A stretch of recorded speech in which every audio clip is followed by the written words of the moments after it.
Few cities in the world can claim to have as long and important a place in history as London. The city has long had a role in world affairs, be they economic, political, cultural, military, or legal, and continues to be one of the most influential capitals in the world. While sporadic settlements going back to prehistory have been discovered along the River Thames, the beginnings of the modern city can be traced back to the Roman invasion in 47 AD, who eventually named the settlement Londinium. Given such a long history, it is understandable that those who believe or study the paranormal can find a wealth of cases from within the sprawling metropolis and urban extremities. Here we look at just a few of the notable cases of the ghosts of London.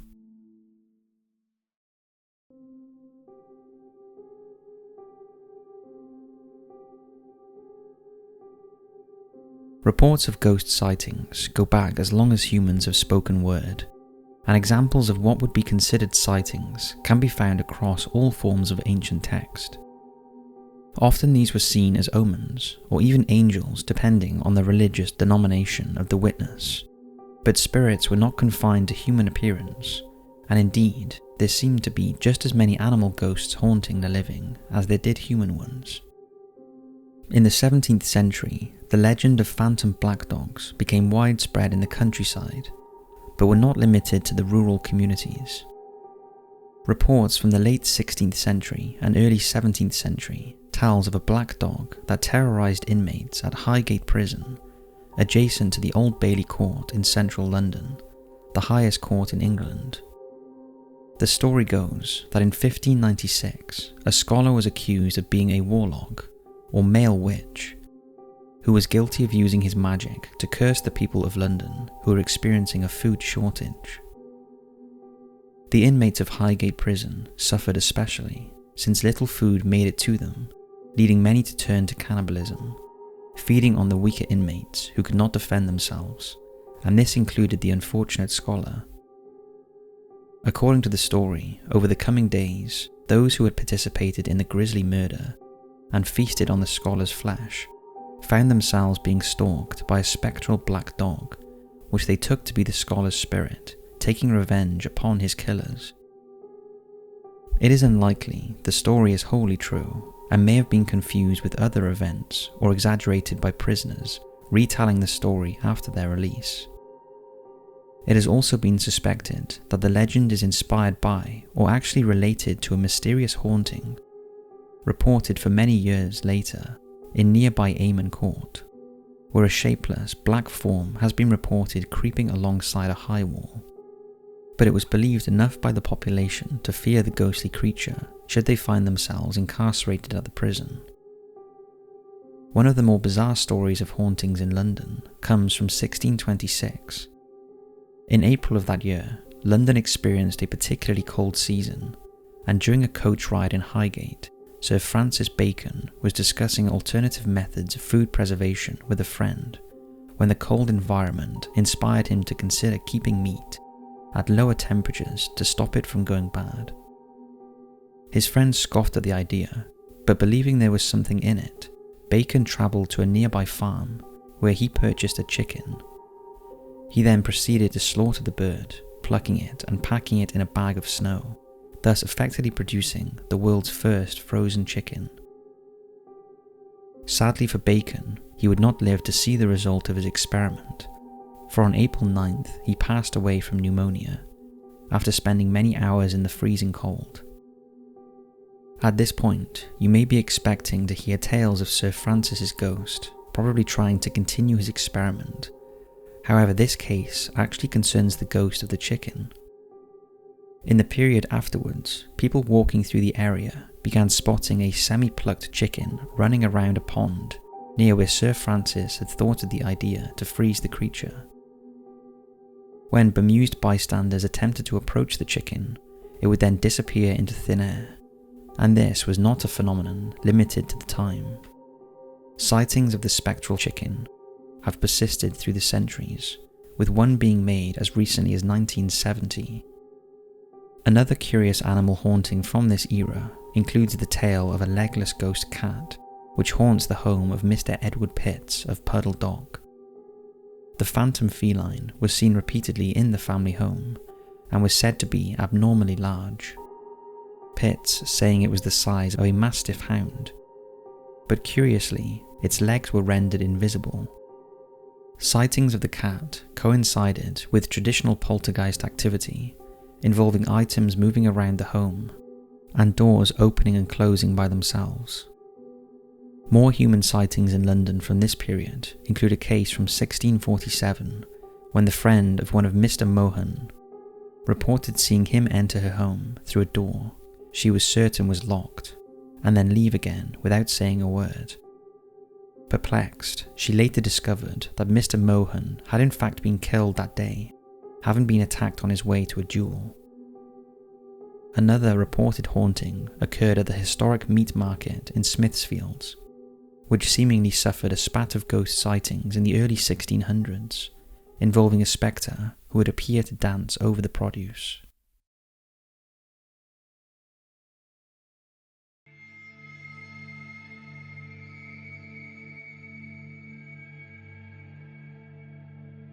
From 1837 through the remainder of the century, Great Britain was ruled by Queen Victoria, who lends her name to this period. During her reign, London would see great changes technologically, geographically, socially, politically, scientifically, and it would seem spiritually. The Victorian era was arguably the golden age of spiritualism and seances, and tarot readings were all the rage amongst London's high society. And with money to be made, this inevitably led to the emergence of a number of charlatans, as well as fake mediums who claimed to be able to communicate with dead relatives, but would actually simply research the patron's family history, a crime punishable with imprisonment, if discovered. Victorian London was plagued by hoaxes. Ghost hoaxing was a popular pastime, particularly amongst the youth of the day, if only for the sole purpose of creating mischief, while others even used it to commit robbery or even sexual assaults. These pranksters would often dress up in sheets or cover themselves in bright garments and paint, and leap upon unsuspecting members of the public who might be out enjoying an otherwise pleasant walk in the park. Some of the more creative pranksters incorporated candles or gaslights to improve their spectral appearance. These ghost hoaxers are often accused of being responsible for one of the more mysterious cases in the Victorian period, namely that of Spring-Heeled Jack. Between 1837 and 1904, stories of encounters with Spring-Heeled Jack terrorised the working class suburban areas of London, and later several other British cities. Described by witnesses as being frightful in appearance, with clawed hands and eyes that resembled red balls of fire. He was often draped in a black cloak and was sometimes seen wearing a helmet of sorts. However, his two most distinguished features were said to be his ability to leap to great heights, hence his popular name of Spring-Heeled Jack, and he was often able to breathe blue flames. Spring-Heeled Jack spread fear amongst the local population, which the authorities seemed unable to do anything about. Searches were organised, but produced nothing, and when he was reportedly cornered by police, he would often escape by leaping over high walls, which stopped their pursuers dead in their tracks. On at least one occasion, Spring-Heeled Jack was shot several times by a pursuer, but each of the bullets simply bounced off Jack's body. Spring-Heeled Jack was soon elevated to the status of a celebrity thanks to sensationalist reports in newspapers covering sightings of him, and many theories began flying around as to who or what he was. One of the most prominent theories was that Jack was in fact a member of the aristocracy, who took pleasure in accosting young women since these were his main game. On more than one occasion, he was reported speaking fine English to lure an unsuspecting victim out of their homes, such as in the case of Jane Alsop, who experienced Jack in 1838 when he called to her home claiming to be a police officer so she would open the door. If Jack was the creation of a rich aristocrat, however, then how can we explain his extraordinary traits of being able to breathe blue flame, brush off bullets as though they were nothing, and seemingly defy gravity with his extraordinary leaping ability. Also, given the extraordinarily long period of time sightings of Jack were reported, there surely must have been more than one prankster responsible, since the person first witnessed in 1837 would be at least in their 80s by the time the sightings ended. Some of Jack's findings can be attributed to public hysteria and imagination, but even if this was the case, it only serves to show just how powerful the belief in the supernatural was throughout the Victorian era. For to most of his witnesses, he was no mortal being, but a ghost or demon of some kind. In fact, while scientific knowledge increased our understanding of the physical world, there was actually resistance to such discoveries when they threatened to debunk the possibility of the paranormal existing. Scientists tried to attribute environmental, medical, and of course criminal factors to explain the ghost phenomena, believing that no experience could not be explained away, somehow with a rational cause. Eventually, the Society for Psychic Research was formed in 1882, which remains the oldest organization with the purpose of investigating psychic and paranormal phenomena.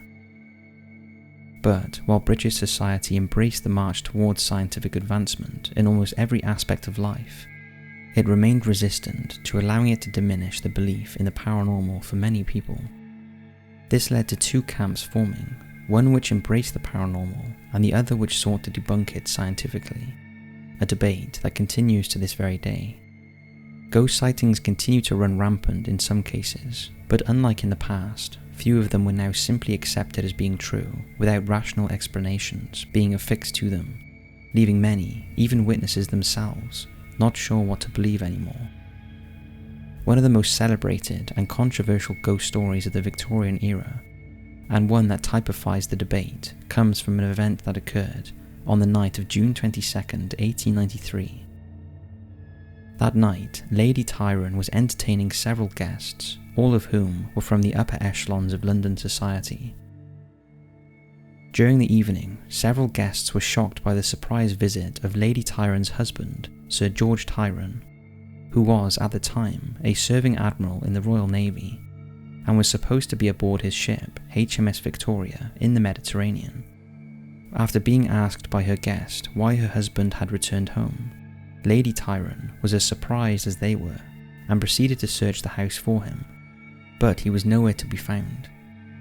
Dismissing the whole thing as a case of mistaken identity on the part of her guests, she continued hosting the party until her guests left, before retiring to bed. The next morning she awoke to heartbreaking news. Her husband's ship had been sunk in a tragic accident off the coast of Tripoli, almost exactly the same time as when he was sighted by some of her guests. Had the Admiral's ghost returned home to wish his wife goodbye? The story has been retold many times, and some investigators claim that it's either fabricated or this simply was a case of mistaken identity that took place at the party. But if this was the case, it does seem a big coincidence that this happened at the exact time the Admiral's ship was sinking. It's difficult to talk about Victorian London without mentioning Jack the Ripper. This legendary serial killer, or killers if some theories are to be believed, accounted for 5 confirmed murders of women between August 31st and November 9th, 1888. But it has long been suspected there were more. Regardless, some of his victims are said to haunt the city where they were slain, with the Ripper's second victim, Annie Chapman, reported to haunt the site of the former Truman Brewery in Hanbury Street. His third victim, Catherine Eddowes, is said to repeatedly relive the night she was murdered in Mitre Square, while his final confirmed victim, Mary Kelly, is said to haunt the 10 Bells pub, where she frequented, including on the night she was murdered. However, of all the reported cases of ghosts and hauntings to emerge from this period of London's history, none are more terrifying than the nameless horror of 50 Berkeley Square. It is a story that perhaps surpasses even the tales of Spring-Heeled Jack, and involved numerous witnesses from across London society, and is one of the few hauntings that resulted in the death of someone present, not once, but 3 times. The house itself was constructed in the late 18th century and was intended for the middle to upper classes to reside in the wealthy Mayfair area. Almost immediately, the property seemed to develop an aura of unpleasantness, as though even on a clear day, it would be the one place to have a cloud looming over it. Neighbours enjoyed winding away the evening, with guests telling various stories of questionable authenticity about the property, including that of a woman who committed suicide there to escape an abusive uncle, and the attic being home to a mad relative of one of the numerous owners that seemed to frequently come and go from the property. However, it was when Tory Prime Minister George Canning took up residence there as he came to office that the house's reputation for being haunted began to spread beyond Berkeley Square. Canning complained to friends and family that the house seemed unsettled, being plagued by strange noises coming from the upper floors. Canning was ill even before moving in, and his time in office was short as he would die on August 8, 1827, after spending just 119 days as Prime Minister. While his misfortune in office is not directly attributed to the house, his tragic premiership did further the reputation of the house, which spent much of the following decades largely vacant, with few people remaining for any significant length of time. But the stories of paranormal activity persisted. 20-year-old Sir Robert Warboys heard of the alleged haunting and scoffed at the very idea of a curse or ghosts, and was thus dared by friends to spend the night alone on the upper floor, where much of the activity was reported, which Sir Roberts accepted. The reluctant landlord at the time would only agree to the proposal on two conditions. First, that Sir Robert would take with him a loaded pistol, and secondly, that he would use the bell that summoned the servants if he required any assistance. Later that evening, shortly after midnight, the servant's bell rang gently. After a pause, the bell started furiously ringing. As the landlord rushed to Sir Robert's room, a shot rang out, and upon entering inside, he discovered the nobleman cowering in a corner, his eyes bulging from their sockets in terror.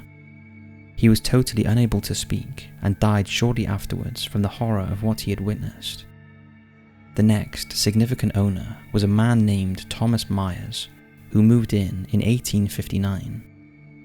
Reportedly, Myers was infatuated with a woman who rejected his marriage proposal, leading him to live alone in the house, where he slowly went mad. Neighbours reported seeing the sad man walking from room to room at night, with a solitary candle in his hand, until November 1874, when he passed away. However, before his death, in 1872, it is said that Tory politician Lord Lyttelton accepted a wager to stay a night in the building's attic. Like Sir Robert, Lyttelton armed himself by bringing a shotgun into the room, and during the night, those downstairs heard him discharge the weapon. He claimed someone or something had entered the room, and that he had hit his target. However, once the room was illuminated, there was nothing to be found, except his spent gun cartridges. When asked to describe what he saw, he said that it looked like a brown mass of tendrils in the shadows. In the late 1870s, the legend of the cursed property was further reinforced by coverage in newspapers and books, which added newly reported encounters, such as a maid on the upper floor being heard screaming. When the other residents reached her, they each described her face being the picture of abject terror. Beyond reason, she had to be taken to a sanatorium where she died less than a day later. The sensationalizing of the curse amongst locals can probably account for a number of the stories to emerge surrounding the house, but it is more difficult to dismiss the case of two visiting sailors who broke into the house while it was empty on Christmas Eve 1887. Looking for shelter, the two men, Edward Blunden and Robert Martin, chose one of the upper rooms to bed down until the morning, but during the night they were awoken by disembodied footsteps. When Blunden moved to investigate their cause, he came across an amphibious, pulsating mass of grey blocking his way, which according to Martin's story had leapt to attack his friend. Upon seeing Blunden thrown to the ground with the shapeless being attached to his throat, the terrified Martin ran out of the building looking for help and eventually found a police officer. Unconcerned with any legal repercussions of having broken into the property, he told the police officer what happened, and the two returned to help Blunden. In the report of what happened next, the exact facts appear to have become lost, with the police officer and Martin either finding Blunden mauled and dismembered in the basement, or dead on the street, having seemingly jumped from the window to escape the mysterious assailant. Regardless of which version is true, if any, they all agree that Blunden was found with a face contorted with terror. Stories of paranormal activity continue to surround the property well into the 20th century, although nothing as dramatic as another death has ever been reported. The building became a bookstore in the 1930s, and the ghost stories petered out almost completely. But nevertheless, the reputation remains.